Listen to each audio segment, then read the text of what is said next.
salut les cinéphages, c'est Merege et aujourd'hui une nouvelle rubrique sur ma chaîne, la deuxième chance, car oui, parfois revoir un film, c'est pas l'apprécier de la même façon, parfois on l'aime encore plus, parfois on l'avait aimé et on le déteste, parfois on l'avait détesté et on l'adore, bref, c'est un mindfuck, comment ça se fait ? Bah déjà, ça dépend de l'état dans lequel on est, hein. Parfois on a envie de rigoler, on voit un drame, ça le fait pas. Parfois, il y a des connards qui ont des téléphones portables allumés dans la salle, et du coup, ça t'énerve. Parfois, il y a un bouffon qui donne des coups de pied, vous savez, dans ton fauteuil, ça peut distraire, enfin bref. Tout un tas de raisons qui font que j'ai eu envie d'ouvrir cette nouvelle rubrique, deuxième vision, deuxième chance. C'est vous qui m'avez donné l'idée à force de me vanner, hein, puisque vous le savez, sur la chaîne, j'ai été grandement critiqué pour avoir changé d'avis. Mon Dieu, quelle horreur! Avec notamment Avatar 2, que j'avais entre guillemets détesté la première fois, puisque je l'avais vu en HFR variable, et alors moi ça m'avait complètement dérangé, et j'étais complètement dans l'analyse technique, en train de me dire, attends, ce plan il saccade, ce plan il est fluide, pourquoi là, pourquoi pas là, et j'étais passé complètement à côté de l'histoire, enfin voilà. La deuxième fois, je l'avais vu normalement, on va dire, hein, donc avec un débit d'image constant. Du coup là, j'étais beaucoup plus concentré sur l'histoire et le scénario, j'étais complètement rentré dedans, j'avais trouvé ça super, et là tout le monde m'a envoyé des tomates, ouais tu peux pas, t'as pas le droit de changer d'avis, etc. C'est pour faire des vues en plus, c'est parce que non, je suis désolé, c'est pas pour faire des vues en plus, si je veux faire deux critiques du même film, vous me connaissez, je suis complètement capable de le faire, je peux faire une fausse mauvaise critique par exemple, ou une fausse bonne critique, voilà, ça m'est déjà arrivé, voilà, puisque vous vouliez parfois sur certains films une bonne critique, j'ai dit je vais faire une très bonne critique en mode ironique, donc non, je le pense vraiment, c'est vraiment quelque chose que j'ai ressenti. Pour Furiosa, c'est pareil, hein, je me suis pris un saut de tomate de la même façon, mais ouais, la première fois, la colorimétrie, l'aspect, on va dire, beaucoup trop lisse de la chose m'a sauté à la gueule, je l'ai revu une deuxième fois dans une salle beaucoup plus modeste, avec une luminosité qui était quelque part dégueulasse, mais qui masquait le côté trop numérique de la chose, et là, c'est pareil, j'ai pu me concentrer sur le scénario, pas analyser sans cesse la technique, et oui, et j'ai adoré, et quand je l'ai revu en noir et blanc, alors là franchement, hein, d'ailleurs, allez voir les vidéos sur ma chaîne, ça me fera plaisir, j'ai trouvé ça carrément exceptionnel, mais il m'a fallu le temps. Il m'a fallu 3 visions pour que j'arrive vraiment à me concentrer sur la mise en scène de George Miller, qui est incroyable. Bref, donc oui, on peut changer d'avis, en tout cas moi, ça m'arrive et je pense que vous aussi. Et là, mais on va parler de Six Underground, de Michael Bay.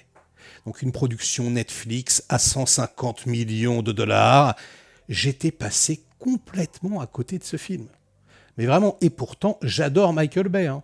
C'est une sorte d'énigme dans le paysage hollywoodien. Le gars, en fait, il fait tout ce que j'aime pas. C'est-à-dire, il est épileptique, un petit peu à la Olivier Mégaton. Notre fierté nationale. Dans les Tekken 2 et 3, etc., le mec s'allume une clope, il y a 16 plans. C'est génial. Donc, il n'y a rien qui sert, c'est horrible.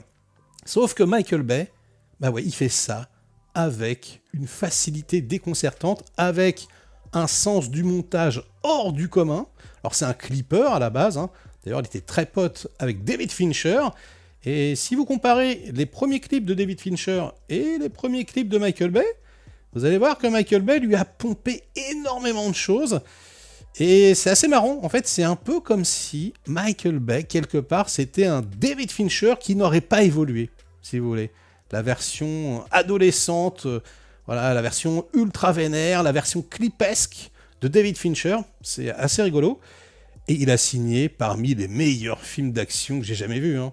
Que ce soit par exemple The Rock, que ce soit Bad Boys 2, des poursuites en bagnole complètement incroyables. En plus, il adore le practical, il aime beaucoup les effets spéciaux aussi, hein. Mais je veux dire, c'est un chef de chantier. Le mec, carrément, il a un mégaphone, il a des équipes, il gueule ses ordres, il fait tout péter, c'est vraiment un malade mental, hein. On va pas se mentir. Il repousse toujours toutes les limites, alors à la fois de l'action et du mauvais goût, hein, parce que ça, c'est quand même un truc chez Michael Bay, c'est de l'humour ras des pâquerettes, voire en dessous de la ceinture. Et vous me connaissez, c'est pas ce que j'aime non plus. Mais bon, Six Underground, c'était pas vraiment ça qui m'avait dérangé. Ce qui m'avait dérangé, c'était le discours politique. En gros, encore une fois, les Américains veulent sauver le monde. Donc c'est Ryan Reynolds, que j'aime pas tellement, mais qui ici est pas mal, qui joue une sorte de Ethan Hunt en fait, mais qui aurait pas le melon, comme Tom Cruise, puisque là, il dirige vraiment une équipe de 6 personnes. Ils s'appellent tous par des numéros. Et ils vont donc sauver le monde après avoir été déclarés morts.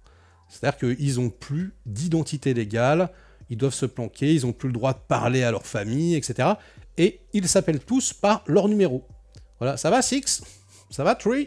Ça va Two? C'est assez marrant, un petit peu comme les couleurs dans Reservoir Dogs. Donc c'est assez facile pour le spectateur de repérer qui est qui. Mais bon voilà, le côté un peu patriotique, un peu on va sauver encore l'humanité, nous les Américains, je sais pas pourquoi, alors que oui, c'est comme ça dans 80% des films qu'un rit, ça m'avait un peu dérangé, surtout qu'ici c'est vraiment fait avec la subtilité d'un éléphant dans un magasin de porcelaine, donc ouais, ça m'avait gâché le film quelque part, puis je sais pas, je devais pas être dedans, je l'avais vu sur une petite télé, je m'en rappelle. Ouais, parce que Netflix, oui, c'est ça un problème, c'est que c'est une prod Netflix, on s'était pas pris au cinéma, et c'est vrai qu'un Michael Bay, pas au ciné, c'est quand même dommage. Et puis il m'avait un peu saoulé, le Michael Bay. C'est vrai que moi je l'adore, et on l'a perdu pendant des années et des années avec Transformers. Moi j'en pouvais plus, enfin c'était toujours la même chose. Le premier est sympathique, sans plus, puis après, on s'enlise, c'est de plus en plus nul. On l'a perdu, mais on l'a perdu vraiment pendant 10 ans là-dessus, quoi. Il a quasiment rien fait d'autre. Bon, enfin, si, il a fait des petits trucs sympas, mais je veux dire, voilà, globalement, on attendait son grand retour, et dans ma tête, c'était Ambulance, quoi, son retour. Voilà, j'avais trouvé ça très très bien, avec encore une fois, il repousse les limites de l'action, des plans au drone complètement dingues. Il y a même des drones qui finissent par rentrer à l'intérieur des immeubles, etc. Enfin, c'est une dinguerie, le truc, j'adore vraiment ce film. Mais en fait, non. En fait, son retour, c'est Six Underground. Mais la vache. Déjà, je lance le film, donc maintenant sur un écran géant, avec le son à fond. J'étais, je sais pas, de bonne composition. 20 minutes de course-poursuite. Je crois que c'est à Rome. Complètement hallucinante, la poursuite. Une des meilleures poursuites de cinéma ever. Mais c'est stratosphérique. Je veux dire, le truc. Je peux même pas vous expliquer ce que j'ai ressenti, quoi. Bouche bée, littéralement, devant tant de maestria. Alors en plus, il y a 95% de practical, c'est magnifique, mais il se permet le luxe de rajouter des petits effets en synthèse du plus bel effet. Donc par exemple, on a des plans avec des bagnoles qui vont rentrer comme ça dans un énorme poteau en métal. La bagnole va s'exploser en deux. Donc ça, tout ça, c'est du vrai, avec des rotations sur le côté, des étincelles, des explosions partout. Et au centre du cadre, tu vas avoir le cadavre en synthèse, donc, hop, qui va tomber, qui va rouler, qui va s'exploser la tête dans la caméra et tout. Oh, c'est complètement hallucinant, franchement. Mais, je veux dire, 20 minutes, montre en main, 19 minutes et quelques. Je veux dire, la poursuite se termine, et puis il faut voir comment elle se termine, quoi, avec un membre de l'équipe qui se fait dessouder. Bon, oui, je spoil, il y a prescription maintenant. T'es là, t'es lessivé. Tu te dis, mais quoi, qu'est-ce que je viens de voir? C'est incroyable, réellement. Et en fait, ça enchaîne pendant 2 heures et quelques comme ça, non-stop. Il te présente les personnages toujours dans l'action. Donc il y a du parcours, il y a du sniper, il y a des poursuites en bagnole, de l'infiltration, séduction, du machin. Ce que tu veux, ça ne s'arrête jamais. C'est donc également un film d'aventure, on change de pays tout le temps, etc. Et on enchaîne les perles, on enchaîne les scènes d'action, toutes plus hallucinantes les unes que les autres. Alors pareil, il y a un gunfight infiltration, je crois que c'est tourné à Singapour, enfin c'est censé être en Chine ou je sais pas trop. On sait pas trop si c'est à Hong Kong, à Singapour, en Chine, enfin voilà. En tout cas, c'est incroyable en mode néon, etc., de nuit, avec un sniper dans la piscine, enfin des idées complètement folles, plus la petite touche Michael Bay d'humour bien sentie là quand même avec le gaz hilarant.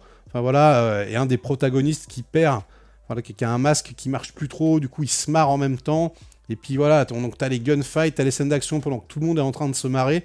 Bah, t'as jamais vu ça de ta vie. C'est très très bon. Et voilà, et on continue comme ça jusqu'à la fin pour arriver, mais alors à une scène hallucinante où ils vont carrément transformer un bateau en aimant géant, d'accord ? Bon, peu importe comment ils font, peu importe la cohérence, hein, là, franchement, le cerveau, on oublie, on le pose, et du coup, eux, ils pénètrent à l'intérieur du bateau avec des armes en plastique, en céramique, etc., rien en métal sur eux, donc les aimants leur font rien. Les méchants, en revanche, ils sont plaqués, voilà, contre les parois. Ils sont plaqués, donc on active l'aimant, on le désactive. Donc voilà, vous imaginez bien ce que ça rend à l'image. Avec des trucs, mais hallucinants, les cascadeurs qui font des saltos, qui s'éclatent. Tous les couteaux, les fourchettes, les trucs de cuisine, les ustensiles là, qui arrivent, qu'embrochent les mecs. C'est ultra gore. Mais le film est gore de fou, mais vraiment, quoi. C'est jouissif pour les amateurs d'action, décomplexés, un peu fun, comme ça. Mais une jouissance totale. Les enfants, et le film se termine, t'en redemandes. Vraiment, ça aurait pu être une nouvelle franchise, un petit peu à la Mission Impossible, encore une fois. Moi, j'aime vraiment ça. Surtout que, finalement, au niveau, on va dire, de l'évolution des persos, c'est pas dégueulasse.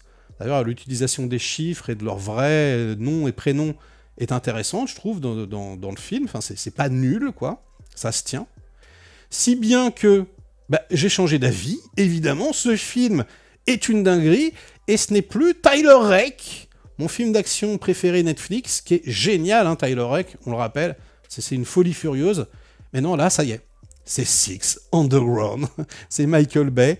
Mais je suis désolé, Michael, je sais pas ce qui m'a pris. Je sais pas, je devais pas être bien luné. Donc je te demande pardon. Alors au niveau du cast, j'en ai pas parlé, c'est pareil, hein, franchement, ils sont tous extrêmement sympathiques. Donc on a Ryan Reynolds, moi je l'aime pas beaucoup, mais là ça va, il est pas trop envahissant. Mélanie Laurent, je sais qu'il y en a qui l'aiment pas, mais là, bon, elle est plutôt drôle, j'ai bien aimé. Manuel Garcia Rulfo, qui est correct. Dave Franco, qui est pas là beaucoup, mais qui fait le job, hein, en chauffeur de bagnole expérimenté. On a également Corey Hawkins, Dr. Dre pour les intimes. Moi j'aime bien cet acteur, pareil, je le trouve cool. Ben Hardy, donc, qui est censé faire du parcours, tout ça. Et surtout, Adria Arjona.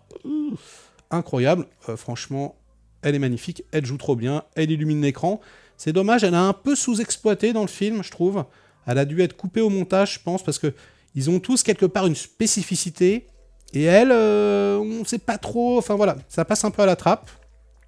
On a également Lior Raz dans le rôle du gros méchant, dictateur de base, hein, qui est correct, qui fait bien le job. Et puis on a Peyman Madi. Mais qu'est-ce qu'il fait là, lui? Il a l'air franchement de s'amuser comme un petit fou. J'adore ce comédien. Il jouait dans Une séparation, par exemple. Il est génial. Et là, il tient bien son rôle. Bref, très bon casting. Photographie tonitruante, j'ai envie de vous dire, en mode néon, enfin flashy, tout ce que vous voulez. Montage, c'est pas parfait non plus, parce que voilà, hein, c'est épileptique, c'est Michael Bay. On sent que pour une prod Netflix, parfois il y a des petits effets spéciaux qui pourraient se voir, mais en fait, il s'arrange toujours au niveau du montage pour que ça dure pas longtemps. Du coup, ça passe crème, nickel. La musique, Lord Baff, un truc de boum, vraiment énorme, à la Michael Bay à l'ancienne qui va vous déchirer les tympans. Bref, les petits enfants, c'est une dinguerie. C'est un des meilleurs films d'action ever pour moi. Michael Bay au top du top. Et je ne saurais trop vous recommander que de vous jeter dessus, hein, si vous êtes passé à côté.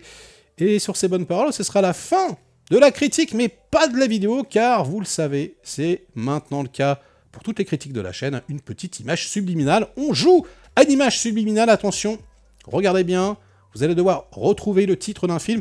Si vous l'avez, vous l'inscrivez dans les commentaires. Ouh là là. Boum. Alors, qu'est-ce que c'est que ce film?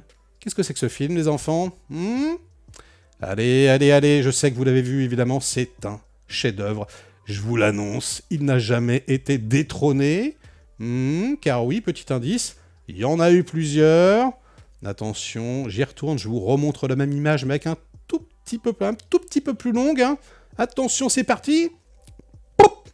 Bon, allez, je suis sûr que vous l'avez cette fois-ci. Oui, vous l'avez reconnu. Un film d'espionnage et d'action d'ailleurs un petit peu hein, de Brian De Palma, mon réalisateur préféré. Il s'agit bien sûr de Mission Impossible, le premier, indétrôné, indétrônable, incroyable. Et d'ailleurs, putain mais ça c'est pareil, j'ai eu une révélation. Si jamais ils avaient continué à changer de réalisateur, hein, au lieu de prendre McQuarrie à chaque fois, imaginez un Mission Impossible réalisé par Michael Bay. Imaginez Tom Cruise chez Michael Bay. Bon, deux mâles alpha en même temps, c'est pas possible. Hein, peut-être ça fait trop d'étincelles, mais essayez de conceptualiser le truc. Oh là là, moi j'en suis baba. Franchement, ça y est, c'est mon fantasme ultime. Je veux Michael Bay et Tom Cruise dans un gros film d'action. Ça aurait été incroyable. Bref, bravo si vous avez trouvé. C'était pas très difficile. Mais on va corser le game la prochaine fois. Et sur ces bonnes paroles, ce sera la fin de la vidéo. Likez-la si elle vous a plu, diverti un minimum. Délikez-la sinon, inondez-moi de commentaires comme d'habitude pour faire marcher le petit robot YouTube. Et nous, on se retrouve très vite pour de prochaines aventures. Ciao!